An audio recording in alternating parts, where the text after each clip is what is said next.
الحمد لله الذي أنزل على عبده الكتاب ولم يجعل له عوجا هو الذي أرسل رسوله بالهدى ودين الحق ليظهره على الدين كله ولو كره المشركون أشهد أن لا إله إلا الله وحده لا شريك له وأشهد أن محمدا عبده ورسوله اللهم صل على محمد وعلى آل محمد كما صليت على إبراهيم وعلى آل إبراهيم اللهم بارك على محمد وعلى آل محمد كما باركت على إبراهيم وعلى آل إبراهيم في العالمين إنك حميد مجيد. أيها الإخوة الكرام، أوصيكم وإياي أولا بتقوى الله. أعوذ بالله من الشيطان الرجيم. بسم الله الرحمن الرحيم. فإذا نفخ في الصور نفخة واحدة وحملت الأرض والجبال فدكتا دكة واحدة فيومئذ وقعت الواقعة وانشقت السماء فهي يومئذ واهية والملك على أرجائها ويحمل عرش ربك فوقهم يومئذ ثمانية يومئذ تعرضون لا تخفى منكم خافية فأما من أوتي كتابه بيمينه فيقول هاؤم اقرءوا كتابيه إني ظننت أني ملاق حسابيا فهو في عيشة راضية في جنة عالية قطوفها دانية كلوا واشربوا هنيئا بما أسلفتم في الأيام الخالية. صدق الله العظيم. ബഹുമാനിയായ സഹോദരങ്ങളെ, അല്ലാഹു സുബ്ഹാനഹു വ തആലയുടെ വിധിവിലക്കുകൾ മാനിച്ചുകൊണ്ട് ജീവിക്കണമെന്നും എന്നോടെന്ന പോലെ നിങ്ങളോടും ആദ്യമായി ഉണർത്തുകയാണ്, വസിയത്ത് ചെയ്യുകയാണ്. ജീവിതം ഇങ്ങനെ ഇവിടെ ഒഴുകിക്കൊണ്ടിരിക്കുകയാണ്. വളരെ അത്ഭുതകരമാണ്. ജീവിതത്തിൻ്റെ ഓരോ രംഗങ്ങളും സൂക്ഷ്മമായി നമ്മളെടുത്ത് പരിശോധിച്ചാൽ നമുക്ക് കാണാൻ കഴിയുന്നത് ഒരു വലിയ പ്രപഞ്ചത്തിൽ ഒരുപാട് ഗാലക്സികളും നക്ഷത്രങ്ങളും ഗ്രഹോപഗ്രഹങ്ങളുമൊക്കെ ആയിട്ട് ഈ മഹാപ്രപഞ്ചത്തിൽ ഒരു തരത്തിലുള്ള കുഴപ്പങ്ങൾ ഉണ്ടാവാതെ അതിങ്ങനെ അതിന് നിശ്ചയിച്ചതായ പാതയിലൂടെ ക്രമമായി സഞ്ചരിച്ചുകൊണ്ടേയിരിക്കുന്നു. അതിൻ്റെ ഉള്ളിലൊരു ചെറിയ ഒരു സ്ഥലമാണ് യഥാർത്ഥ ഭൂമി. അറിയപ്പെടുന്ന പ്രപഞ്ചത്തിൻ്റെ ഒരു ചിത്രം വലിയൊരു ക്യാൻവാസിൽ വരച്ചാൽ അതിൽ സൗരയൂഥം ഉൾക്കൊള്ളുന്ന സ്ഥലം ഒരു സൂചിയുടെ മുന കൊണ്ട് പോലും ചൂണ്ടിക്കാണിക്കാൻ പറ്റാത്ത അത്ര ചെറുതാണ്.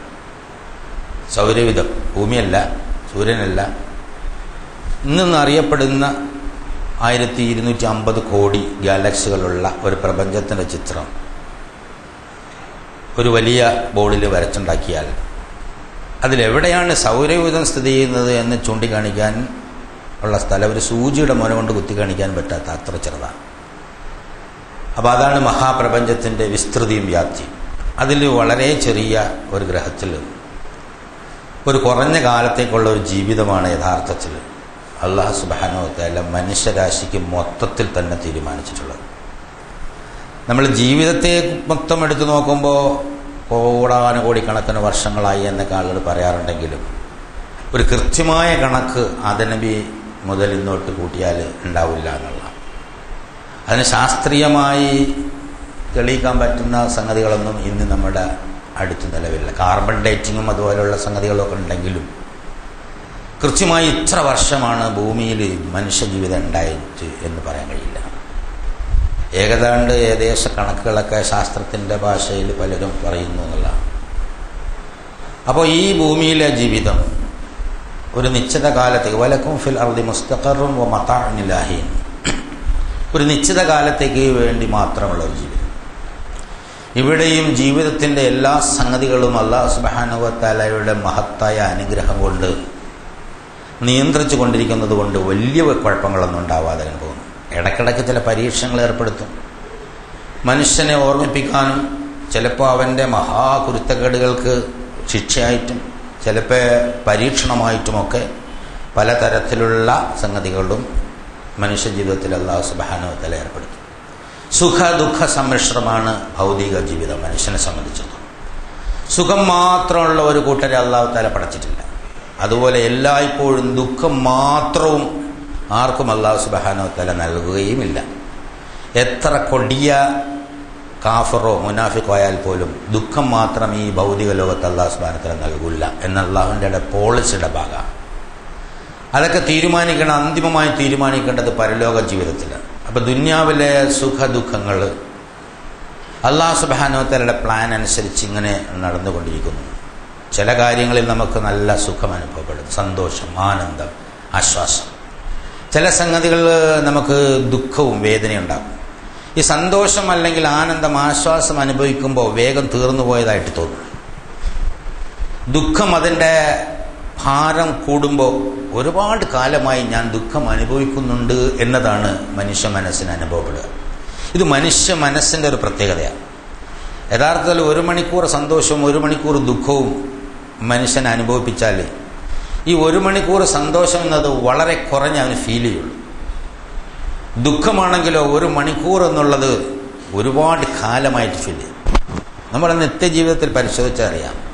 ബസ് സ്റ്റാൻഡിൽ ബസ് കാത്തുക്കണം, നമുക്കൊരു സ്ഥലത്ത് നിശ്ചിത സമയത്ത് എത്താനുണ്ട്. 25 മിനിറ്റ് സഞ്ചരിച്ചാൽ അവിടെ എത്തുകയും ചെയ്യും. അപ്പോൾ നമ്മളത് കണക്കാക്കി ബസ് സ്റ്റാൻഡിൽ വന്നപ്പോൾ ഒരു 5 മിനിറ്റോ 10 മിനിറ്റോ ബസ് വൈകിയാൽ 1000 പ്രാവശ്യം ഇങ്ങനെ വാച്ച് നോക്കും, നടക്കും, അങ്ങോട്ടും പോകും. മനുഷ്യ മനസ്സെങ്ങനെയാണ്? കാരണം ആ ഒരു അസ്വസ്ഥത നമുക്ക് അത് ശാന്തമായി കൈകാര്യം ചെയ്യാനും പലപ്പോഴും സാധിക്കാറില്ല എന്നുള്ളതാണ്. അകത്ത് നിൽക്കുന്ന ഭാര്യയെ പുറത്തു വാ എന്ന് പറഞ്ഞിട്ട് വിളിക്കുമ്പോൾ, നമ്മളെവിടെയും പോയാൽ കാത്തുനിൽക്കുമ്പോൾ വിളിക്കുമ്പോൾ ഒരുപക്ഷെ വസ്ത്രം മാറാൻ എടുക്കുന്ന സമയം നമുക്ക് ഒരുപാട് സമയമായിട്ട് ഫീൽ ചെയ്യും. അതിനിടയ്ക്ക് ഒരു 10-20 വേണ്ടാധീനങ്ങൾ വിളിച്ചു പോവുകയും ചെയ്യും. സാധാരണ ജീവിതത്തിൽ, നിത്യജീവിതത്തിലുള്ള സംഭവങ്ങളാണ്. അതായത് അസ്വസ്ഥത എപ്പോഴും മനുഷ്യനെ സംബന്ധിച്ചിടത്തോളം ഭയങ്കര ഭാരമാണ്. അത് ഒരുപാടുള്ളതായിട്ടാണ് ഫീൽ ചെയ്യുക എന്നുള്ള. ശരിയായ ഒരു മാനസികാവസ്ഥ ഉണ്ടെങ്കിൽ അസ്വസ്ഥതയും സന്തോഷവുമൊക്കെ ഒരേപോലെ കൈകാര്യം ചെയ്യാൻ കഴിയും എന്നാണ് ഖുർആൻ നമ്മളെ പഠിപ്പിക്കുന്നത്. കാരണം ഇത് രണ്ടും അല്ലാഹു സുബ്ഹാനഹു വ തആല സംവിധാനിക്കുന്നതാണ്. മനുഷ്യൻ്റെ മനസ്സിൻ്റെ ഒരു ചങ്കൂറ്റം, അവൻ അള്ളാഹുമായിട്ടുള്ള മനസ്സിൻ്റെ ബന്ധം, അത് ഊട്ടിയുറപ്പിക്കാനുള്ള ഓരോ ചാൻസുകളാണ്. ജീവിതത്തിലെ ഓരോ പരീക്ഷണങ്ങൾ എന്ന് പറഞ്ഞാൽ, നമ്മൾ വിധി പരീക്ഷണം എന്നൊക്കെ പറയണത് സാധാരണ നഷ്ടം പറ്റുമ്പോഴാണ്. മനുഷ്യന്മാർ നന്മയും സന്തോഷമൊക്കെ ഉണ്ടാകുമ്പോൾ അത് വിധി എന്നാരും പറയില്ല. ഒരാളിന് ഒരുപാട് പൈസയും കാര്യങ്ങളൊക്കെ, കച്ചവടമൊക്കെ നല്ല റെഡിയായി, അതുപോലെ വീടും സംവിധാനവും മക്കളും കല്യാണമൊക്കെ റെഡിയായപ്പോൾ ആരും പറയില്ല അത് അവൻ്റെ ഒരു വിധിയാണ്. ഇവിടെ വിധി എന്ന് എപ്പോഴും ആളുകൾ വിലയിരുത്തുന്നത് നമുക്കിഷ്ടമില്ലാത്ത കാര്യം പറയണേണ്ടത്. സത്യത്തിൽ മറ്റതും വിധി തന്നെയാണ്. അതും വിധിയാണ്, ഇതും വിധിയാണ്. പക്ഷെ അത് മനുഷ്യനത് മനസ്സിലാക്കില്ല എന്നുള്ളതാണ്. സാധാരണ മനസ്സുകൾക്ക് അത് മനസ്സിലാവില്ല. നമുക്ക് വിഷമമുണ്ടാകുന്ന കാര്യങ്ങളെ കടുത്ത ഒരു ദുഃഖത്തോടും വേദനയോടും ഈർഷ്യയോടുമൊക്കെയാണ് നമ്മൾ നോക്കിക്കാണുക. സന്തോഷമുണ്ടെങ്കിലോ അത് പിന്നെ ആരെയും മൈൻഡ് ചെയ്യില്ല. സ്വയം മാക്സിമം സുഖം അനുഭവിക്കുക എന്നത് ഓരോ സൃഷ്ടിയുടെയും ഒരു തരം സ്വഭാവമാണ്. അവനവൻ്റെ മാക്സിമം സുഖം, കൂടെയുള്ള ആളുകളുടെ സുഖത്തിൻ്റെ അല്ലെങ്കിൽ സൗകര്യത്തിൻ്റെ കാര്യമൊന്നും പരിഗണിക്കാതെയാണ് പലപ്പോഴും മനുഷ്യന്മാർ സ്വന്തം നിലയ്ക്ക് അല്ലെങ്കിൽ ആണായാലും പെണ്ണായാലും സുഖം അനുഭവിക്കുന്നത് എന്ന് ഒരുപാട് ശാസ്ത്രീയമായ പഠനങ്ങൾ തെളിയിച്ചിട്ടുണ്ട്.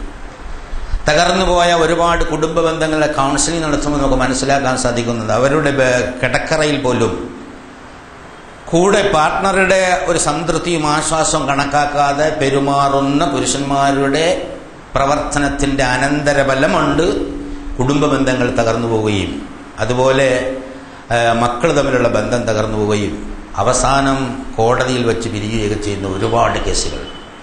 ആ നിലയിലൊന്ന് പഠനം നടത്തി കൊടുത്താൽ ഭയങ്കരമാണ്. അപ്പം മനുഷ്യനെ സംബന്ധിച്ചിടത്തോളം മറ്റുള്ളവനല്ല സുഖത്തിലൂടെ ഒരു സുഖം കിട്ടുക എന്നുള്ളതല്ല, സ്വന്തം നിലയ്ക്ക് മാക്സിമം സുഖം അനുഭവിക്കുക. അതൊരു സത്യവിശ്വാസിയുടെ ലക്ഷണമായിട്ട് അല്ലാഹു സുബ്ഹാനഹു വ തആല കാണുന്നില്ല എന്നുള്ള മറ്റുള്ളവൻ്റെ സുഖം അതിൽ അല്ലാഹു സുബ്ഹാനഹു വ തആല നമുക്ക് നൽകുന്ന ഒരു സവാബ്, അതിനെക്കുറിച്ചുള്ള ഓർമ്മ, പിന്നീട് കിട്ടാനുള്ള സുഖത്തിനെക്കുറിച്ച് അതിലൊരു സുഖം, അതൊരു വലിയൊരു ആശയമാണത്. അതായത് എനിക്ക് ലേശം വിഷമം വന്നാലും എൻ്റെ കൂടെയുള്ള ആളുകൾക്ക് സന്തോഷം ഉണ്ടാവട്ടെ എന്ന നിലയ്ക്ക് ആ വിഷമം സഹിച്ചുകൊണ്ട് മറ്റുള്ളവരൊരു സുഖം അത് ചെയ്തു കൊടുക്കാനും കഴിയുക എന്ന് പറഞ്ഞ ഹൃദയം വിശാലത ഉണ്ടെങ്കിലേ പറ്റുള്ളൂ എന്നുള്ളതാണ്. ഇത് ഭൂമിയിൽ അല്ലാഹു സുബ്ഹാനഹു വ തആല നടപ്പാക്കി കാണിച്ച സംഗതിയാണ്. നമുക്ക് കേട്ടാൽ വിശ്വസിക്കാൻ കഴിയാത്ത അത്ഭുതകരമായ സംഗതി. മദീനയിലേക്ക് എത്തിയ മക്കയിലെ മുഹാജിറുകൾ, മദീനയിലുള്ള ആളുകൾ അൻസാറുകൾ, സഹായികൾ. മുഹാജിറുകൾ എന്ന് പറഞ്ഞു കഴിഞ്ഞാൽ അവർ യാത്ര ചെയ്ത് വന്ന ആളുകൾ, ഹിജ്റ വന്ന ആളുകൾ. ഈ മുഹാജിറുകളെ അവിടെ പാർപ്പിക്കാൻ വേണ്ടി റസൂലുള്ളാഹി സ്വല്ലല്ലാഹു അലൈഹി വസല്ലം ഓരോരുത്തർക്ക് ഓർഡർ കൊടുത്തു. ഓരോരുത്തരായിട്ട് അവിടെ എന്തൊക്കെയാണ് സംഭവിച്ചത്? അല്ലാഹു തആല സർട്ടിഫൈ ചെയ്തു, തുസിറൂന അലാ അൻഫുസിഹിം വലൗ കാന ബിഹിം ഖസാസ. അവരുടെ സ്വന്തം കാര്യത്തിന് നഷ്ടം പറ്റുമ്പോഴും അവർ സുഹൃത്തിൻ്റെ അല്ലെങ്കിൽ വേണ്ടപ്പെട്ടവൻ്റെ, അതായത് റഫാഹിയത്ത്, അത് വെൽഫെയർ, അവൻ്റെ ക്ഷേമ സൗകര്യങ്ങൾ അന്വേഷിക്കുന്ന ഒരു സ്വഭാവം, അതായിരുന്നു സത്യവിശ്വാസ സ്വഭാവം. എനിക്ക് 2 ഭാര്യമാരുണ്ട്, നീ നോക്ക് ഏതാണ് നിനക്ക് ആവശ്യം എന്ന് പറയും, അതിന് ഞാൻ തലാഖ് ചൊല്ലി തരാം എന്ന് പറയുന്ന ഒരു മാനസികാവസ്ഥ ഒന്ന് ആലോചിക്കുക. ഒരു ഭയങ്കര അത്ഭുതകരമായി ഈ ഭൂമിയിൽ അങ്ങനെ ഒരു സംഭവം മുമ്പ് റിപ്പോർട്ട് ചെയ്തിട്ടുണ്ട്. സാധാരണ ഭാര്യമാരും ഭർത്താക്കന്മാരും തമ്മിലുള്ള ബന്ധം ഒരു ഇന്ത്യൻ കോണ്ടെക്സ്റ്റിൽ നമ്മൾ ചിന്തിക്കുകയാണെങ്കിൽ ഭയങ്കരമായ ഒരു പ്രത്യേക അറ്റാച്ച്മെൻ്റാണ്.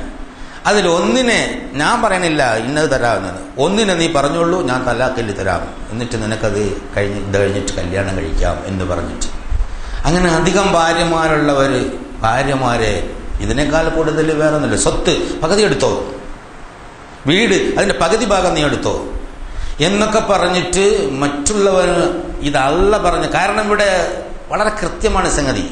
റസൂലുള്ളാഹി സ്വല്ലല്ലാഹു അലൈഹി വസല്ലം അവരെ പഠിപ്പിച്ചിരിക്കുന്നത് നിങ്ങൾക്കുള്ളതെല്ലാം അല്ലാഹ് തന്നതാണ്. ഈ അല്ലാഹു സുബ്ഹാനഹു വ തആലയുടെ തൃപ്തി നീ മറ്റുള്ളവനെ പരിഗണിക്കുന്നതിലാണ്. അങ്ങനെ നിനക്ക് തൃപ്തി കിട്ടാൻ നിനക്കിവിടെ എന്താണോ ഉള്ളത് അതിനേക്കാൾ 1000 ഇരട്ടി നാം നിനക്ക് തരാമെന്ന് അല്ലാഹു സുബ്ഹാനഹു വ തആലയുടെ വാഗ്ദാനം. 1000 എന്ന് പറഞ്ഞൊരു സംഖ്യയല്ല. അപ്പോൾ അതിൽ ദൃഢമായ വിശ്വാസം, നാളെ സംഭവിക്കാൻ പോകുന്ന സംഗതിയെക്കുറിച്ചുള്ള ദൃഢമായ ബോധ്യം, വിശ്വാസം, അതാണ് ഈ ഭൂലോക ജീവിതത്തിലെ ശാന്തിയും സമാധാനവും. ഈ പരലോകത്തെക്കുറിച്ചും അതിൻ്റെ ഗാംഭീര്യത്തെക്കുറിച്ചും ഗൗരവത്തെക്കുറിച്ചും മനുഷ്യ മനസ്സിനെ കിടിലം കൊള്ളിക്കുന്ന രീതിയിൽ ഒരുപാട് സ്ഥലത്ത് അല്ലാഹു സുബ്ഹാനഹു വ തആല എടുത്തു പറയുന്നത് ആളുകളെ പേടിപ്പിക്കാനല്ല, അല്ലെങ്കിൽ ഒരു പരലോക തൊഴിലാളി ഉണ്ടാക്കാൻ അതിൻ്റെ നേതാവായി മുഹമ്മദിനെ പ്രഖ്യാപിക്കാനും അല്ല. ഇത് നാളെ സംഭവിക്കാൻ പോകുന്ന ഒരു യാഥാർത്ഥ്യമാണ്. ആ യാഥാർത്ഥ്യത്തിൽ നിങ്ങൾ നഷ്ടപ്പെട്ടു പോകാതെ വിജയത്തിൻ്റെ മാർഗത്തിലെത്താനുള്ള മുൻകരുതലുകൾ എടുക്കാൻ വേണ്ടിയാണ് അല്ലാഹു സുബ്ഹാനഹു വ തആല ഇത് പറഞ്ഞു തരുന്നത് എന്നാണ്. അന്നിലേക്ക് ഒരുപാട് സംഗതികൾ ഖുർആനിൽ പല സ്ഥലത്ത് പറയും. നബ, തക്വീർ, ഇൻഫിതാർ, ഇൻഷിഖാഖ്, സഅത്ത്, സിൽസാൽ, അൽ വാഖിയ, അൽ ഹാഖ, ഖിയാമ. ഓരോ സൂറത്തുകൾക്ക് പേരിട്ടിട്ട് തന്നെ അല്ലാഹു സുബ്ഹാനഹു വ തആല ഇതിങ്ങനെ പറഞ്ഞു കൊടുക്കും. ഇവിടെ നമുക്ക് പ്രയാസം വരുമ്പോൾ, നഷ്ടം വരുമ്പോൾ, രോഗം വരുമ്പോൾ, ദുഃഖം വരുമ്പോൾ, ആയുസ് തീരാൻ പോണ് എന്ന് തോന്നുമ്പോൾ ഒരു വല്ലാത്ത ബേജാറ്, ഒരാവശ്യമില്ല എന്നാണ് ഖുർആൻ വളരെ ഉറപ്പിച്ച് നമ്മളോട് പറയുന്നത്. വഖല്ല അജലം മുസമ്മ, നമ്മളിവിടെ വരുന്നതിന് മുമ്പ് തന്നെ തീരുമാനിക്കപ്പെട്ട അത്രയും സമയം ഇവിടെ ഉണ്ടാവും. അത് യാതൊരു തരത്തിലും മുന്നോട്ടോ വലാ യസ്തഖ്ദിമൂന സഅതൻ വലാ യസ്തഅഖിറൂന, ഒരു സഅത്ത്, ഒരു മണിക്കൂർ കൂട്ടിത്തരില്ല. അപ്പോൾ വേണമെങ്കിൽ തർക്കിക്കാം, ഖദർ മാറ്റും ദുആ ഉണ്ട് എന്ന് നബി പറഞ്ഞിട്ടില്ലേ മൗലവി എന്ന് ചോദിക്കും. അതും ഒരു ഖദർ തന്നെയാണ്. അല്ലാഹു സുബ്ഹാനഹു വ തആല ആ ഖദർ നമുക്ക് പറഞ്ഞു തന്നിട്ടില്ല. നമ്മളോട് ഇന്ന സമയത്ത് 2022 മാർച്ച് മാസം 3-ാം തീയതി രാവിലെ 8 മണിക്ക് മരിക്കുമെന്നൊന്നും ആരോടും പറഞ്ഞു തന്നിട്ടില്ലല്ലോ. അപ്പൊ അതുകൊണ്ട് അതും ഒരു ഖദറിന്റെ ഭാഗമാണ്. അതായത് അവനെ കൊണ്ട് പ്രാർത്ഥിപ്പിക്കുകയും ആ പ്രാർത്ഥന അല്ലാഹ് സ്വീകരിക്കുകയും അങ്ങനെ കൂട്ടിക്കൊടുക്കുമെന്ന് നേരത്തെ പ്ലാൻ ചെയ്യുകയും ചെയ്യുക. അള്ളാഹുവിന് വകാന ദാലിക അലല്ലാഹി യസീറ, അള്ളാഹുവിന് വളരെ എളുപ്പമുള്ള സംഗതിയാണ്. അപ്പൊ അതുകൊണ്ട് അതിലൊരു തർക്ക വിഷയം തന്നെ ഇല്ല എന്നുള്ളത്. അള്ളാഹ് കൃത്യമായി പറഞ്ഞ സംഗതിയിൽ വലൻ യുഅഖിറല്ലാഹു നഫ്സൻ ഇദാ ജാഅ അജലുഹാ, അജലെത്തിയ ഒരൊറ്റ ആത്മാവിനെ അള്ളാഹു സുബ്ഹാനഹു വ തആല പിന്തിപ്പിക്കില്ല. മരണം പേടിക്കേണ്ട ഒരു സംഗതിയല്ല, മർഹൂം റഹ്മത്താക്കപ്പെട്ടതെന്നാണ്. അപ്പൊ ദുന്യാവിൽ ഉള്ള സമയത്ത് അള്ളാഹുവിനെ അനുസരിച്ച് ജീവിക്കുന്ന ഒരു മനുഷ്യനെ സംബന്ധിച്ചിടത്തോളം മരണം പേടിക്കേണ്ട ഒരു സംഗതിയല്ല. അനുഭൂതിയുള്ള ആസ്വാദ്യദായകമായ അതുപോലെ തന്നെ വളരെ പ്രതീക്ഷാനിർഭരമായ ഒരു സംഗതിയാണ്. ഇവിടെ മരണം എന്നത് ഭൗതികന്മാരുടെ കണ്ണിൽ എല്ലാം നഷ്ടം. ഏത് തരത്തിലുള്ള തോന്നിയാസം കാണിച്ചാലും മരിച്ചു കഴിഞ്ഞാൽ പിന്നെ അവനെ പോലെ നല്ലവർ വേറെ ആരുമില്ല. മരിച്ചു പോകുന്നവന്റെ അവസ്ഥയെക്കുറിച്ച് യാതൊരു ചിന്തയും ഭൗതിക ലോകത്തുള്ള മനുഷ്യന്മാരെ സംബന്ധിച്ചിടത്തോളം ഇല്ല എന്നുള്ളതാണ്. അപ്പോൾ മരിച്ചു കഴിഞ്ഞാലുള്ള അനന്തമായ ഒരു ജീവിതം വളരെ പ്രധാനപ്പെട്ട ഒരു സംഗതിയാണ്. ഇത് വളരെ ഗൗരവമുള്ള സംഗതിയാണ്. ഇതിൽ തമാശയ്ക്ക് വകുപ്പില്ല എന്നുള്ള സുബ്ഹാനഹു വ തആല. ഈ ദീനിന്റെ നിർദ്ദേശങ്ങളും അള്ളയും റസൂലും ഖുർആനും പള്ളിയും നിസ്കാരവും നോമ്പും സകാത്തും ഹജ്ജും അതുപോലെ സദഖയും മാന്യമായ പെരുമാറ്റമൊക്കെ ഗൗരവമേറിയ സംഗതിയാണ്. അതുകൊണ്ട് പള്ളിയിലേക്ക് വരുമ്പോൾ അതിന്റെ ഗൗരവം നിങ്ങൾ വെള്ളിയാഴ്ച നമുക്ക് സൗകര്യം പോലെ ഒന്ന് പോയിക്കളയാം എന്നുള്ളതൊക്കെ സത്യവിശ്വാസം അടുത്തൂടെ പോയിട്ടില്ല എന്നുള്ള. അത് റേഷൻ കാർഡിൽ പേരുള്ളത് കൊണ്ടും പാസ്പോർട്ടിൽ പേരുള്ളത് കൊണ്ടും വോട്ടേഴ്സ് ലിസ്റ്റിൽ പേരുള്ളത് കൊണ്ടും വീട്ടിൽ മുസ്ലിം കുടുംബമായതുകൊണ്ടും അങ്ങനെ നടന്നു പോകുന്നു എന്നുള്ള പഠിച്ചവൻ്റെ അടുത്ത് വലിയ പ്രശ്നമാണ്. അത് ഓരോരുത്തരും ശ്രദ്ധിക്കേണ്ട ഒരു സംഗതിയാണ്. അതായത് ഇത് ഗൗരവമുള്ള കാര്യം. ഇതിൽ തമാശയ്ക്കും അതുപോലെ എന്തെങ്കിലും മറ്റു പണികൾ ചെയ്യുന്നത് പോലെ ചെയ്യാനുള്ള ഏർപ്പാടല്ല നിസ്കാരവും ദുആയൊന്നും. അത് വളരെ ഗൗരവമുള്ള സംഗതിയാണ്. ഇപ്പോൾ നിങ്ങൾ കാണുന്ന ഈ വലിയ കുഴപ്പമില്ലാതെ ചലിച്ചുകൊണ്ടിരിക്കുന്ന ഈ ജീവിതം ഉണ്ടല്ലോ, അതിങ്ങനെ പോയിക്കൊണ്ട് ഒരൊറ്റ നിൽക്കലങ്ങ് നിൽക്കുമെന്ന് അല്ലാഹു സുബ്ഹാനഹു വ തആല പറഞ്ഞു. അതാണ് ഞാൻ നേരത്തെ പറഞ്ഞ സൂറത്തുകളിലൂടെ അല്ലാഹു സുബ്ഹാനഹു വ തആല പറഞ്ഞിട്ടുണ്ട്. അതിലൊരു സൂറത്താണ് അൽ ഹഖ്, അതായത് സത്യമായ ഉറച്ച സംഭവം എന്നാണ്. അൽ ഹഖ് തീരുമാനിച്ചുറച്ച സത്യമായ സംഭവം. ഹക്കും ഹാക്കയും തമ്മിൽ വലിയ ബന്ധമുണ്ട്. ആ അൽ ഹാക്ക എന്ന സൂറത്തിലൂടെ അല്ലാഹു സുബ്ഹാനഹു വ തആല പറഞ്ഞു തരുന്ന ഓരോ വാചകങ്ങളും ഓരോ വാക്കിലും വരിയിലും ഹൃദയത്തെ കിടിലം കൊള്ളിക്കുന്ന താളാത്മകത അതിനുണ്ട് എന്നുള്ളതാണ്. അത് ഈ പറഞ്ഞ യാഥാർത്ഥ്യങ്ങളൊക്കെ നിഷേധിച്ച് ജീവിച്ച മുൻഗാമികളുടെ ചരിത്രം എടുത്ത് പറഞ്ഞുകൊണ്ടാണ് അല്ലാഹു സുബ്ഹാനഹു വ തആല ആ സൂറത്ത് തുടങ്ങുന്നത് എന്നുള്ളതാണ്. ആദ്യ സമൂദ് ഗോത്രക്കാരെ കുറിച്ച് പറഞ്ഞു. ഒരു വലിയ വിസ്ഫോടനത്തിലൂടെ നശിച്ചുപോയ സമൂദ് ഗോത്രക്കാരെ കുറിച്ച് പറഞ്ഞു. അതുപോലെ 7 രാത്രിയും 8 പകലും നിരന്തരമായി ചുറ്റിയടിച്ച് സകലതും തകർത്തെറിഞ്ഞ കാറ്റിൽ എല്ലാം കടപുഴകി ഒഴുകിപ്പോയ ആദ് ഗോത്രത്തെ കുറിച്ച് പറഞ്ഞു. അതുപോലെ നോഹിന്റെ വെള്ളപ്പൊക്കത്തിൽ നശിച്ച ജനതയെക്കുറിച്ച് ഓർമ്മിക്കുന്നുണ്ട്. ഭൂമി എങ്ങനെ മേലോട്ടൊന്ന് പൊക്കിയിട്ട് ഒരൊറ്റ അടി കമിഴ്ത്തിയൊരു അടി. നമുക്ക് അത്ഭുതം തോന്നും. ഒരു ജനത അവർ മര്യാദയ്ക്ക് ജീവിക്കാൻ വേണ്ടി അവരുടെ പ്രവാചകന്മാർ പ്രവാചകൻ ലൂത്ത് നബി ഒരുപാട് ഉപദേശിച്ചിട്ട് കേട്ടില്ല. അവസാനം തീരുമാനിച്ച് ലൂത്തും കുടുംബവും മാത്രം ഇത് കേട്ട് കിടന്നു. ഭാര്യയില്ല, മക്കളും അവരോട് പുറത്തു പോകാൻ പറഞ്ഞു. എന്നിട്ട് അല്ലാഹു സുബ്ഹാനഹു വ തആല ഭൂമിയെ പോക്കിയെടുത്ത് ഒരൊറ്റടി മുത്തഫിക്കാസ് അങ്ങോട്ട് മേലോട്ട് പൊന്തിച്ച് ഒരൊറ്റടി കമിഴ്ത്തി ഒരു അടി വെച്ചു. അത് നമ്മൾ ഈ ഓംലെറ്റൊക്കെ ഉണ്ടാക്കുമല്ലോ, അതുപോലെ തന്നെ സാധാരണ അപ്പൊക്കെ ഉണ്ടാക്കുമ്പോൾ ചട്ടുകത്തിൽ ഒരൊറ്റടി അടിച്ചു. സാക്കല്ലതും തകർത്ത് തരിപ്പണം. ഇന്നും അവിടെ മനുഷ്യന് വസിക്കാൻ പറ്റാത്ത ഒരു ചുറ്റുപാടാണുള്ളത് എന്നുള്ളത്.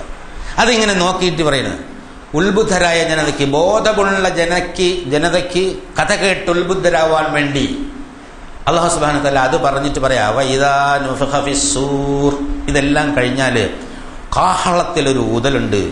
അത് അറേബ്യൻ ജനതയ്ക്ക് ഒരു വലിയ സംഭവം അറിയിക്കാൻ വേണ്ടി ആളുകൾ അന്ന് ഉപയോഗിച്ചിരുന്ന ഒരു പ്രത്യേക പ്രയോഗമാണ്. ഒരു കാഹളം എന്ന് പറയുന്ന സ്ഥലം. അതൊരു ഊത്തൂതി കഴിഞ്ഞാൽ അപകടം ആളുകൾക്ക് അറിയിക്കാൻ പറ്റുന്നു. കാഹളത്തിലെ ഊത് അതുമായി ബന്ധപ്പെടുത്തിയിട്ട് പറയുന്നത് വഇദാ നുഫിഖ ഫിസ്സൂരി നഫ്ഖത്തുൻ വാഹിദത്തുൻ, ഒരൊറ്റ ഊതല് കാഹളത്തിൽ അങ്ങ് ഊതി കഴിഞ്ഞാൽ വഹുമിലത്തിൽ അർളു വൽ ജിബാലു ഫദുക്കതാ ദക്കതൻ വാഹിദ. ഹുമിലത്തിൽ അർളു വൽ ജിബാൽ, ഈ ഭൂമിയും പർവ്വതങ്ങളും അങ്ങനെ പൊക്കിയെടുക്കും. അതുകൊണ്ട് എടുത്തു കഴിഞ്ഞാൽ ഫദുക്കതാ ദക്കതൻ വാഹിദ, ഒരു ഇടിച്ച് തകർക്കൽ. അത് മറിച്ചിടുകയോ ഇടിച്ച് തകർക്കുകയോ ചെയ്യുന്നതാണ്. ഒരുപാട് സംസ്കാരങ്ങളുടെ പാരമ്പര്യമുള്ള ഭൂമി. നല്ല രമ്യഹർമ്മ്യങ്ങളുള്ള ഈ ഭൂമി, വൈറ്റ് ഹൗസുകളും അതുപോലെ കൊട്ടകൊത്തളങ്ങളും നിയമസഭാ മന്ദിരങ്ങളും ഒക്കെ ഉള്ള ഭൂമി, ഇവിടെ മനുഷ്യനിപ്പോ ഇതൊന്നും സംഭവിക്കില്ല എന്നുള്ള നിലയിൽ ഭയങ്കരമായ വീർവാദങ്ങളും അക്രമങ്ങളും ബഹളങ്ങളും നടത്തിക്കൊണ്ടിരിക്കുന്ന സ്ഥലമാണിത്.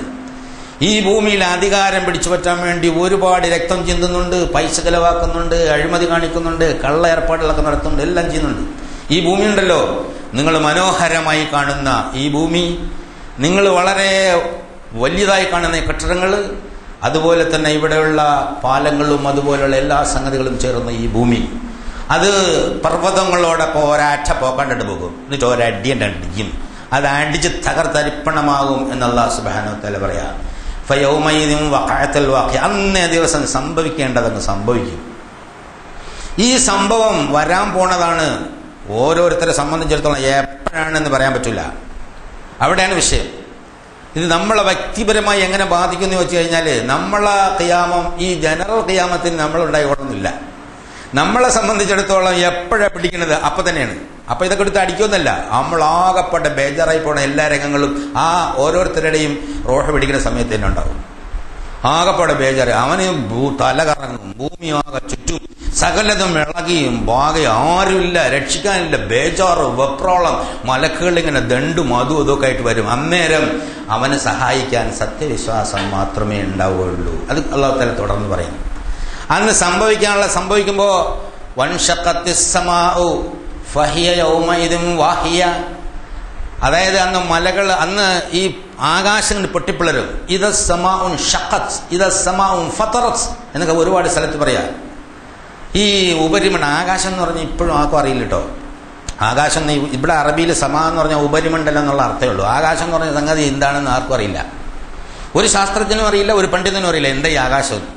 കാരണം നമ്മളങ്ങനെ ആകാശം എന്ന് പറഞ്ഞാൽ എല്ലാവരും പറയുന്നത്, നമ്മളും പറയുന്നുണ്ട് മതിലായിട്ട് കണ്ണ ആകാശം എന്ന് പറയും. ഭൂമിയിൽ താഴെ പോയാൽ അവിടെയുണ്ട് ആകാശം, അങ്ങോട്ട് പോയാൽ അവിടെയുണ്ട് ആകാശം, ഇവിടെ ഇങ്ങോട്ട് പോയാൽ ആകാശമുണ്ട്. അപ്പോൾ മുഴുവൻ ആകാശം, സകലത്തും ആകാശമാണ്. ആകാശം എന്ന് പറഞ്ഞാൽ ഉപരിമണ്ഡലം എന്നുള്ളതാണ്. ഈ നിങ്ങൾ കാണുന്ന അത് മനുഷ്യ മനസ്സിന്റെ ഒരു പ്രത്യേക ഇതനുസരിച്ച് പറയാം. നിങ്ങളെ മുകളിൽ കാണുന്നതൊക്കെ ആകെ തകർന്ന് തരിപ്പണം. അത് വാഹിയ, അതായത് അത് വാഹിയാണ്. അതായത് അന്ന് വളരെ ദുർബലമായി പോയി. ഇന്ന് വളരെ സ്ട്രോങ് ആയിട്ടാണല്ലോ പതിയിരിക്കുന്ന പർവ്വതങ്ങൾ. നമ്മൾ ഒരുപാട് കൂടം കൊണ്ട് പൊട്ടിച്ചാലും പൊട്ടാത്ത വലിയ കല്ലുകൾ, പാറകൾ, ഇരുമ്പ് ഒക്കെ ഉള്ളതൊക്കെ വളരെ ദുർബലമായി പോകും. അന്ന് വൽ മലകു അലാ അർജാഇഹ, അതിന്റെ പാർശ്വങ്ങളിൽ അള്ളാഹുവിന്റെ മാലാഖമാര് ഇങ്ങനെ ഹാജരാകും.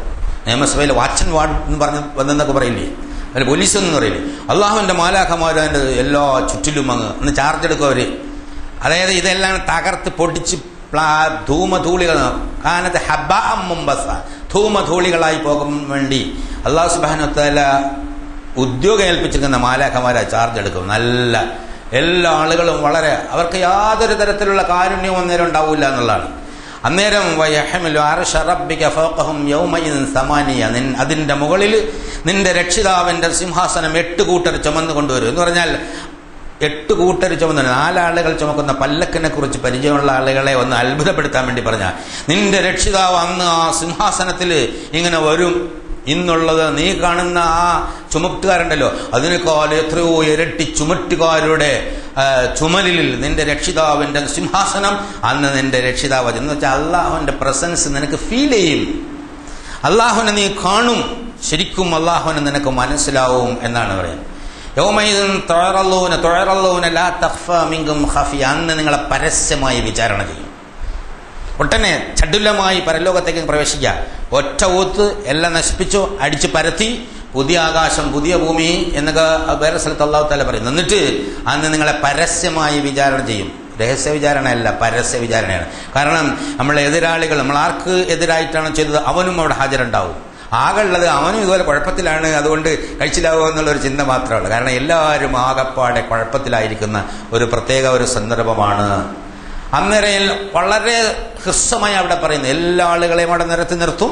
എന്നിട്ട് ഓരോരുത്തർക്കും അവരുടെ ഓദിയൽ കിതാബ തറൽ മുജ്രിമീന മുഷ്ഫിഖീന മിമ്മാ ഫീ വയഖൂലൂന യാ വൈലതന മാ ലിഹാദൽ കിതാബി ലാ യുഗാദിറു സഗീറതൻ വലാ കബീറതൻ ലാ ഹസ്സഹ വവജദൂ മാ അമിലൂ ഹാദിറാ.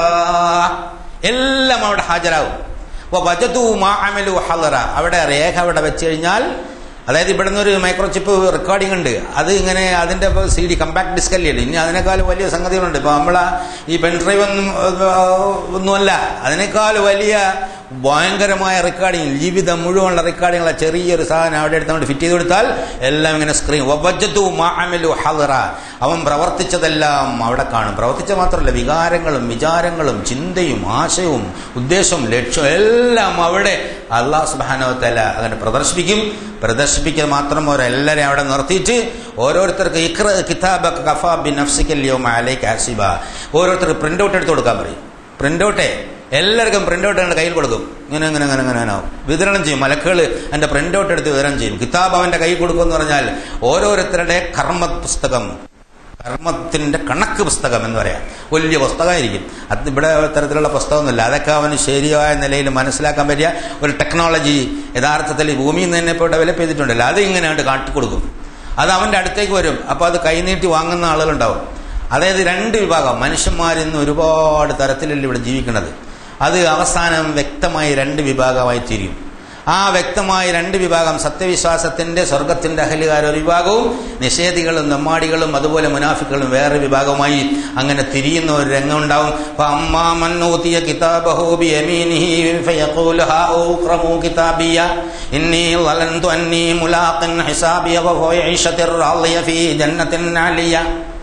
അന്ന് വലങ്കയിൽ വാങ്ങുന്ന കുറെ ആളുകളുണ്ട്. അപ്പൊ സത്യവിശ്വാസിയെ സംബന്ധിച്ചിടത്തോളം റസൂലുള്ളാഹി സ്വല്ലല്ലാഹു അലൈഹി വസല്ലം പറഞ്ഞത്, വിചാരണ ആരെങ്കിലും നടത്തി അവൻ്റെ കാര്യം പോക്കാന്നാണ്. വിചാരണ ഹാളിലേക്ക് കൊണ്ടൊരു ഹിസാബൻ യസീറാണ്. അതായത് അവന്റെ പ്രവർത്തനങ്ങളെ സംബന്ധിച്ച് ചെറിയ ഒരു നോട്ടം. അള്ളാഹു സത്യവിശ്വാസികളെ ഇബ്നു ഉമർ പറയുന്നത് റസൂല് പറഞ്ഞതായി ഞാൻ കേട്ടിട്ടുണ്ട്. അതായത് സത്യവിശ്വാസികളായ ഓരോ അടിമയും അള്ളാഹു തആല അടുത്ത് വിളിക്കും, ഓരോരുത്തരെയും. അള്ളാഹ്ക്ക് എളുപ്പമുള്ള സംഗതിയാണ്. എന്നിട്ട് അവന്റെ രേഖ വായിക്കും.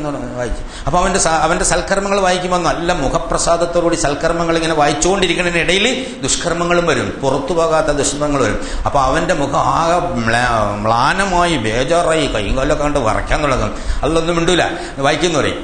അപ്പോൾ അടുത്ത് വിളിച്ചിട്ട് പറയാ, അള്ള അടുത്ത് ഓരത്ത് ചേർത്തി ഒരു വലിയ ഒരു പിതാവ് മകനെ എങ്ങനെയാണ് കൈകാര്യം ചെയ്യുന്നത് അതുപോലെ ഇങ്ങനെ വിശദീകരിക്കുക റസൂലുള്ളാഹി സ്വല്ലല്ലാഹു അലൈഹി വസല്ലം.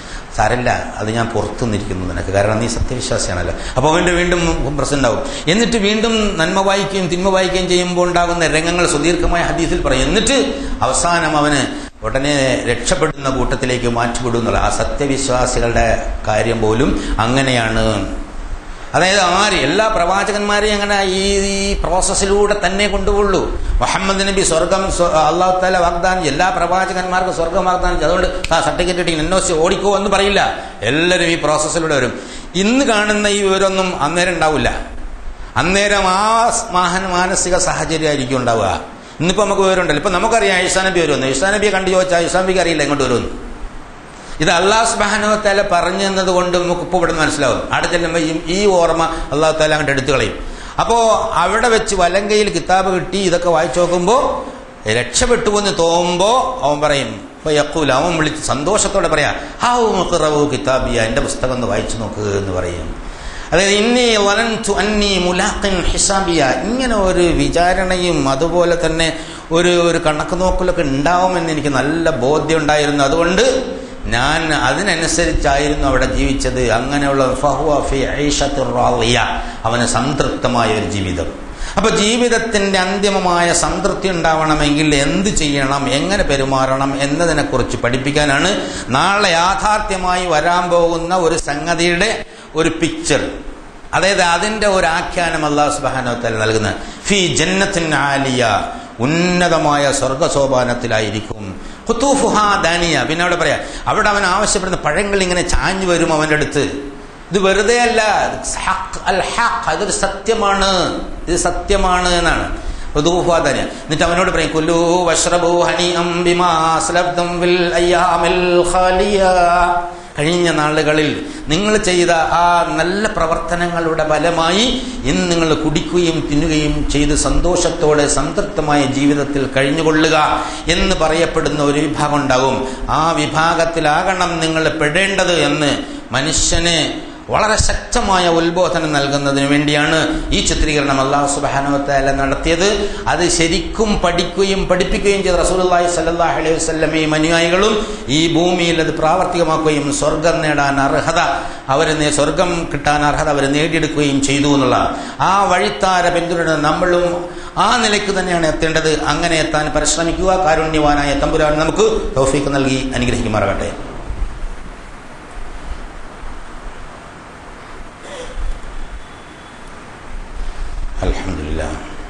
അൽഹംദുലില്ലാഹി ഹംദൻ കസീറൻ തയ്യിബൻ മുബാറകൻ യൻബഗി ലിജലാലി വജ്ഹിഹി വഅളീമി സുൽത്താനി സുബ്ഹാനക ലാ നസീദനാ കമാ സനൈത നഫ്സഹു ലകൽ ഹംദു ഹത്താ തറല്ലാ اللهم صل على محمد وعلى آل محمد كما صليت على إبراهيم وعلى آل إبراهيم في العالمين إنك حميد مجيد. أيها الإخوة الأحباب أوصيكم وإياي ثانيا بتقوى. ഒരിക്കൽ കൂടി അല്ലാഹു സുബ്ഹാനഹു വ തആലയുടെ വിധിവിലക്കുകൾ മാനിച്ചുകൊണ്ട് ജീവിക്കണമെന്ന് എന്നോടെന്ന പോലെ നിങ്ങളോട് ഓർമ്മിപ്പിക്കുകയാണ്, ഉണർത്തുകയാണ്. ഇനി രണ്ടാമതൊരു കൂട്ടർ നമുക്കറിയാം. വഅമ്മാ മൻ ഊതിയ കിതാബഹു ബിശിമാലിഹി. ഈ രണ്ട് തരത്തിൽ പറയുന്നത് മിൻ വറാഇഹി എന്നുള്ളത്. അതായത് ഈ പ്രിൻ്റ് ഔട്ട് കൊടുക്കുമ്പോൾ ജയിച്ചത് വാങ്ങാൻ ഇഷ്ടമുണ്ടാവും, തോറ്റതാരും വാങ്ങൂല. അപ്പം വേണ്ടെന്ന് പറയും. അപ്പോൾ പിന്നിലൂടെ പിടിപ്പിക്കും. മിൻ വറാഇഹി, അല്ലെങ്കിൽ ഇടത് ഭാഗത്തൂടെ പിടിപ്പിക്കും. പിടിപ്പിച്ചോളും, പിടിക്കണം. അങ്ങനെ പിടിപ്പിക്കുന്ന ഒരു രംഗം അടുത്ത ആ ആളുകളെ സംബന്ധിച്ച്. അന്നേരം അവൻ പറയുന്നു ഫയഖൂലു യാ ലൈതനി ലം ഊത കിതാബിയ. എൻ്റെ ഈ രേഖ എനിക്ക് കിട്ടാതിരുന്നെങ്കിൽ എത്ര നന്നാകുമായിരുന്നു. വലം അദ്രി മാ ഹിസാബിയ. എൻ്റെ കണക്ക് ഞാൻ അറിയാതിരുന്നെങ്കിൽ എത്ര നന്നാകുമായിരുന്നു. യാ ലൈതഹാ കാനത്തുൽ ഖദിയ. മരണത്തോടുകൂടി എല്ലാം അവസാനിച്ചിരുന്നെങ്കിൽ എത്ര ഉത്തമമാകുമായിരുന്നു. എന്നിട്ട് വീണ്ടും പറയാം മാ അവന അന്നീ മാലിയ. എൻ്റെ പണമൊന്നും എനിക്കൊരു പ്രയോജനം ചെയ്തില്ലല്ലോ. ഹലക അന്നീ സുൽത്താനിയ. അവൻ്റെ വിലാപാണത്. ഇത് കാണാതിരുന്നെങ്കിൽ ഇത് കിട്ടാതിരുന്നെങ്കിൽ എൻ്റെ പൈസ ഒന്നും എനിക്ക് പ്രയോജനം ചെയ്തില്ല, എൻ്റെ അധികാരമൊന്നും. അതെ, ഹലക അന്നീ സുൽത്താനിയ, എൻ്റെ അധികാരമല്ല, എന്നെ നഷ്ടപ്പെട്ടു പോയി എന്ന് പറഞ്ഞ് വിലപിക്കുമ്പോൾ ഭയങ്കര ഗൗരവത്തില കിടുങ്ങിപ്പോകുന്ന വാചകമാണ്. പിടിച്ച് ബന്ധിച്ച് നരകത്തിന്റെ മാരടത്തിലേക്ക് വലിച്ചെറിഞ്ഞ കളയാൻ യാതൊരു മഹാകാരുണ്യവാനായ തമ്പുരാൻ പിടിച്ച് ബന്ധിച്ച് നരകത്തിന്റെ മാരടത്തിലേക്ക് വലിച്ചെറിയ. അൽ ഹഖ്, ഇത് സത്യമാണ്, ഇത് സത്യമായി പുലരാനുള്ളതാണ്. നിങ്ങൾക്ക് ഹൃദയത്തെ കിടിലം കൊള്ളിക്കുന്ന തരത്തിൽ ഇത് പറയുന്നത് ജീവിതം ദുന്യാവിൽ നടക്കുമ്പോൾ സൂക്ഷ്മതയോടെ ജീവിക്കാനുള്ള ആ ഊർജം നിങ്ങൾ ആവാഹിക്കുന്നതിന് വേണ്ടിയാണ്. പിന്നെ അവിടെ എന്നിട്ട് കുറച്ചുകൂടി ഗൗരവത്തിലൂടെ പറയാ 70 മുഴമുള്ള ആ ചങ്ങലയിൽ ബന്ധിച്ച് വലിച്ചളയാൻ. 70 ഉള്ള ചങ്ങല എന്ന് പറഞ്ഞു കഴിഞ്ഞാൽ മുഴത്തിന്റെ നീളമല്ല അതിന്റെ പ്രശ്നം. അതായത് വളരെ കടുത്ത ഒരു ബന്ധനം അവിടെ അല്ലാഹു സുബ്ഹാനഹു വ തആല ഏർപ്പെടുത്തും. എന്താ സംഭവം? ഇന്നഹു കാന ലാ യുമിനു ബില്ലാഹിൽ അളീം. ഈ ഭൂമുഖത്ത് ജീവിച്ചപ്പോ മഹാപ്രഭാവനായ അല്ലാഹു സുബ്ഹാനഹു വ തആലയിൽ അവൻ വിശ്വസിച്ചില്ല. വലാ യഹല്ലു അലാ തആമിൽ മിസ്കീൻ. അതായത് പാവങ്ങൾക്ക്, മിസ്കീങ്ങൾക്ക് ഭക്ഷണം കൊടുക്കാൻ അവൻ പ്രേരിപ്പിച്ചില്ല. ഭക്ഷണം കൊടുക്കാത്തവനല്ലെന്നല്ല പറഞ്ഞത്, പ്രേരിപ്പിച്ചില്ല എന്നാണ്. ഭക്ഷണം കൊടുക്കാത്തവന്റെ കാര്യമല്ല പറഞ്ഞത്, ഭക്ഷണം കൊടുക്കാൻ പ്രേരിപ്പിച്ചില്ല. അപ്പൊ ഇതെല്ലാവർക്കും ചെയ്യാൻ പറ്റും, ഇല്ലാത്തവനും ചെയ്യാൻ പറ്റുമല്ലോ, പാവപ്പെട്ടവരെ സംരക്ഷിക്കാൻ വേണ്ടി പറയാൻ. അപ്പൊ ഒന്ന് ആലോചിച്ചൊക്കെ, ഭക്ഷണം കൊടുക്കാത്തവനെ പിടിച്ചു കെട്ടി എറിയാൻ പറഞ്ഞത് രംഗം എങ്ങനെയാണെങ്കിൽ, പാവപ്പെട്ടവന്റെ ഭക്ഷണം തട്ടിപ്പറിക്കുന്ന ഏകാധിപതികൾ, ചക്രവർത്തിമാര്, രാജാക്കന്മാര്, മന്ത്രിമാര്, നേതാക്കന്മാര്, അവന്മാർക്കുള്ള ശിക്ഷ എന്തായിരിക്കും? ഇവിടെ പാവപ്പെട്ടവരെ ഭക്ഷണം തട്ടിപ്പറിക്കുന്ന, അത് ഇങ്ങനെ ചൂഷണം ചെയ്ത് കൊള്ളയടിച്ച് ജീവിക്കുന്ന ഒരു വലിയ സംഘം ജനത ഈ ലോകത്ത് ഒരുപാട് കാലമായി ജീവിച്ചിരിക്കുന്നുണ്ട്. നമുക്കറിയാം, ലോകത്തിൽ മ്യാൻമറിലെ സംഭവം നിങ്ങൾക്കറിയാം, അതുപോലെ തന്നെ പലസ്തീനിലെ സംഭവം അറിയാം. ലോകത്തിന്റെ പല ഭാഗത്തും പാവങ്ങളുടെ ഭക്ഷണം തട്ടിപ്പറിച്ച് അവരെ ഇഞ്ചിഞ്ചായി കൊന്നുകൊണ്ട് അധികാരത്തിൽ വഴുന്ന അധികാരികളുണ്ട്. ഇവിടെ കൊടുക്കാൻ പ്രേരിപ്പിക്കാത്തവനെ പിടിച്ച് ബന്ധിച്ച് നരകത്തിലേക്ക് വലിച്ചെറിഞ്ഞു എന്ന് പറഞ്ഞാൽ ഈ കൊടുക്കാനുള്ളത് തടയുന്നവന്റെ അവസ്ഥ എന്തായിരിക്കും എന്നുള്ളതാണ് യഥാർത്ഥത്തിൽ വലിയ പ്രശ്നമാണ്. അവനെ സംബന്ധിച്ചിടത്തോളം അവന് കൊടുക്കാൻ പോകുന്നത്, അതായത് അവന് യാതൊരു തരത്തിലുള്ള നന്മയും അവനില്ല എന്നുള്ള തീരുമാനിക്കുകയാണ്. ഭക്ഷണം, ഈ ആദർശമൊക്കെ പ്രസംഗിച്ചടത്തിട്ടൊന്നും കാര്യമില്ല. അല്ലാഹു സുബ്ഹാനഹു വ തആല പറഞ്ഞുള്ള കിട്ടിയത് മറ്റുള്ളവനും കൂടെ കൊടുക്കാനും അല്ലെങ്കിൽ ഇല്ലെങ്കിൽ പാവപ്പെട്ടവന് കൊടുക്കാൻ മറ്റുള്ളവരെ പ്രേരിപ്പിക്കുകയും ചെയ്യുക എന്നുള്ള സത്യവിശ്വാസത്തിന്റെ ബാധ്യതയായി അല്ലാഹു സുബ്ഹാനഹു വ തആല തീരുമാനിച്ചാണ്. അങ്ങനെ ഒന്നും ചെയ്യാതെ പോയി അവൻ അങ്ങനെ ജീവിച്ച് ഇവിടെ വന്നപ്പോ ഇന്നവനോട് ഒരു കൂട്ടുകാരനുമില്ല. വലാ തആമുൻ ഇല്ലാ മിൻ ഗസ്ലീൻ, ഇന്നവന് കൊടുക്കാനുള്ളത് ചോരയും നീരുമാണ്. ഒരു വലിയ അക്രമി ജയിലിൽ പോയിട്ട് 3 റുപ്യക്ക് വേണ്ടി പോലീസുകാരുടെ അടുത്ത് തെണ്ടി എന്ന് ഇന്നലെ പത്രത്തിൽ നമ്മൾ കണ്ട്. 5000 കോടി രൂപയുടെ ആസ്തി ഉണ്ടെന്ന് പോലീസുകാരെ കണക്കാക്കിയ ഒരാൾ ജയിലിൽ വെച്ച് മക്കൾക്ക് ഫോൺ ചെയ്യാൻ 3 രൂപയ്ക്ക് പോലീസുകാരുടെ അടുത്തും ജയിലധികൃതർക്കും തെണ്ടി. പക്ഷേ ജയിൽ DIG പറഞ്ഞിരിക്കുന്നത് അവനുമായിട്ട് സംസാരിക്കണ എല്ലാവരും നിരീക്ഷണത്തിൽപ്പെടുന്നു, അതുകൊണ്ട് ആരും 3 രൂപ കൊടുത്തില്ല എന്നാണ് ഇന്നലത്തെ പത്രത്തിലെ വാർത്ത. എന്നാലോചിച്ചു, നമ്മുടെ കണ്ണിന് മുന്നിൽ കാണുന്ന സംഭവമാണ്. 5000 കോടി രൂപയുടെ ആസ്തി ഉണ്ട് എന്ന് ഇവിടുത്തെ അധികൃതർ പറയുന്ന ഒരാൾ ജയിലിൽ വെച്ച് 3 രൂപ മക്കളെ ഫോണിൽ വിളിക്കാൻ വേണ്ടി. ഇത് ദുനിയാവിൽ തന്നെ ഇങ്ങനെ ആവുമെങ്കിൽ ആഖിറത്തിൽ സ്ഥിതി ഒന്ന് ആലോചിച്ചൊക്കെ. എല്ലാ സൗകര്യങ്ങളുണ്ട്, അവിടെ ചെന്ന് കഴിഞ്ഞാൽ അതായത് ചോരയും നീരും അവനെ കുടിപ്പിക്കുന്നതാണ്. ലാ യഅകുലുഹു ഇല്ലൽ ഖാതിഊൻ, അത് കുറ്റവാളികൾക്കല്ലാതെ അങ്ങനെ കുടിക്കാനുള്ള ഒരു അവസരം ഉണ്ടാവില്ല എന്നുള്ള. അതായത് വളരെ കൃത്യമായിട്ട് പറയാം, ഫലാ ഉഖ്സിമു ബിമാ തുബ്സിറൂന വമാ ലാ തുബ്സിറൂൻ, ഞാൻ നിങ്ങൾ കാണുന്നതും കാണാത്തതും എല്ലാ സംഗതികളെയും പിടിച്ചിട്ട് സത്യം ചെയ്യണം. അല്ലാഹ് സത്യം ചെയ്ത് പറയേണ്ട ആവശ്യമൊന്നുമില്ല. പക്ഷേ അല്ലാഹ് ഇവിടെ സത്യം ചെയ്ത് പറയാ, നിങ്ങൾ കാണുന്നതും കാണാത്തതും ഒക്കെ പിടിച്ചിട്ട് ഞാൻ സത്യം ചെയ്യണം. എല്ലാ ഓരോ സംഗതികളും ഇങ്ങോട്ടല്ലേ പോയിക്കൊണ്ടിരിക്കുന്നത്. ഇന്നഹു ലഖൗലു റസൂലിൻ കരീം, ഇത് മാന്യനായ ഒരു പ്രവാചകന്റെ ദൈവദൂതന്റെ വാക്കാണ് കേട്ടോ. നിങ്ങളിത് ഒരു തമാശ എടുക്കേണ്ടത്. വമാ ഹുവ ബിഖൗലി ഷാഇരിൻ, ഇതൊരു കവിയുടെ വചനമല്ല. ഇത് മെലോഡിയസ് ആയിട്ട് ഓതുമ്പോഴേ ഇത് നല്ലൊരു കഥയുണ്ട്, വളരെ ഹ്രസ്വമായ സമയത്തിൽ സൂചിപ്പിക്കാം. ഉമർ റളിയല്ലാഹു അൻഹു ഇസ്ലാം സ്വീകരിക്കാത്ത ഒരു സന്ദർഭത്തിൽ ഇങ്ങനെ റസൂലിനെയും കൂട്ടരെയും ഒക്കെ മർദ്ദിച്ചൊതുക്കിക്കൊണ്ടിരിക്കുന്ന സമയത്ത് ഒരു സ്ഥലത്തൂടെ രാത്രി പോകുമ്പോൾ റസൂല് മുന്നിലും പിന്നിലുമായിട്ട് ഇങ്ങനെ നിസ്കരിക്കുന്നുണ്ട് ഒരു ചെറിയ കൂട്ടം. റസൂല് മുന്നിൽ നിന്നും കണ്ട ഈ സൂറത്ത് ഇങ്ങനെ ഓതുക, ഈ സൂറത്ത് അൽ ഹഖ് ഇങ്ങനെ ഓതിക്കൊണ്ടിരിക്കുക. അപ്പോൾ ഉമർ അവിടെ ഇങ്ങനെ, ഉമർ നല്ല അറബി സാഹിത്യം നല്ല വശമുള്ള ആളാണ്. ഉമർ ഇങ്ങനെ കേട്ടില്ല, ഇവനൊരു കവിയാണ്, നല്ല കവിതയാണ് ഈ ഒഴുകി വരുന്നത്. കാരണം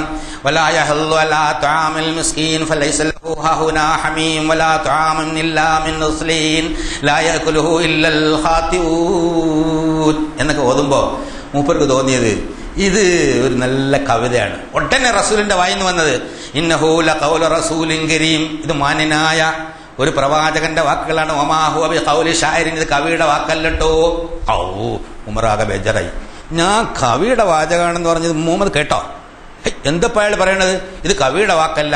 അപ്പൊ ഇവൻ ഒന്നാന്തരം ജോത്സ്യനായിരിക്കും എന്ന് ഉമർ മനസ്സിൽ വിചാരിക്കുകയാണ്. അപ്പോ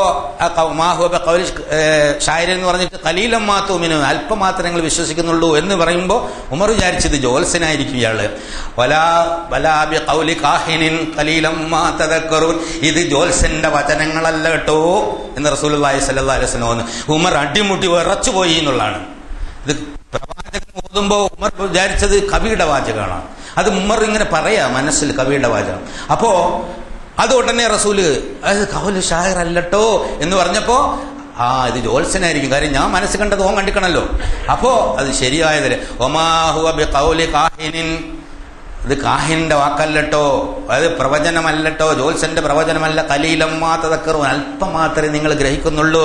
തൻസീലും മിർ റബ്ബിൽ ആലമീൻ, അതും കൂടെ കേട്ടപ്പോൾ ഉമർ ആകെ വിറച്ചുപോയി എന്നാണ്. ഇത് ഈ പ്രപഞ്ചത്തിന്റെ സൃഷ്ടാവായ മഹാപ്രഭാവനായ രാജതമ്പുരാനിൽ നിന്ന് ഒഴുകി വന്നുകൊണ്ടിരിക്കുന്നതാണ്. വലൗ തഖവ്വല അലൈനാ ബഅദൽ അഖാവീൽ, ഈ പ്രവാചകൻ നിങ്ങളോട് എന്തെങ്കിലും കെട്ടിയുണ്ടാക്കി എന്ന് പറയുന്നതാണോ എന്ന് നിങ്ങൾ വിചാരിക്കുന്നുണ്ടോ? അങ്ങനെയാണെങ്കിൽ ലഖതഅനാ മിൻഹും ലഅഖദനാ മിൻഹും ബിൽ യമീൻ, നാം അവന്റെ വലത് കൈയിൽ പിടിക്കും, അല്ലെങ്കിൽ നാം വലത് കൈ കൊണ്ട് വെച്ചാൽ ശക്തമായി അവനെ പിടിക്കും, എന്നിട്ട് അവന്റെ കണ്ഠനാടി വെട്ടിക്കളയും.